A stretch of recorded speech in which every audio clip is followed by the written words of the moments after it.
மகேந்திரம் நவயோகத்தில் பிறந்தவர்களுக்கு யோகி ராகு, அவயோகி சுக்கிரன். இவங்க வந்து பார்த்திங்கன்னா இவங்களுக்கு சகல கலைகள் தெரியும்.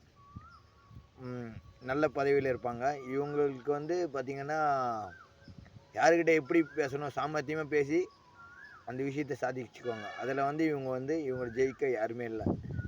மகேந்திரம் இவங்களுக்கு வந்து யோகி ராகு, அவயோகி சுக்கிரன். அப்போ நீங்கள் வந்து என்ன பண்ணால் ராகு காலத்தில் உளுந்த வடையை வந்து யாருக்குன்னா தானம் பண்ணலாம், யாருக்காச்சும் கொடுக்கலாம், ஆஞ்சநேயர் வடமாலை சாத்தலாம். இதெல்லாம் பண்ணிங்க அப்படின்னா நீங்கள் அடுத்த லெவலுக்கு போகலாம், வாழ்க்கையில் முன்னேற்றம் நடக்கும். சரிங்களா? உங்களுக்கு வந்து சகல கலையும் தெரியும். யாருக்கிட்ட எப்படி பேசணும், சாதுரியமாக பேசணுமா இல்லை அடித்து பேசணுமா, எல்லாமே உங்களுக்கு தெரியும். உங்களுக்கு கை வந்த கலை. அனைத்து கலைகளிலும் சிறந்தவர்களாக இருப்பார்கள். எந்த இதுவில் இருந்தாலும் அதில் வந்து டாப் மோஸ்ட்டில் இருப்பீங்க. சரிங்களா? நன்றி, வணக்கம். நம்ம சேனல் லைக் பண்ணுங்கள், கமெண்ட், சப்ஸ்கிரைப் பண்ணுங்கள். தேங்க்யூ. நன்றிகள்.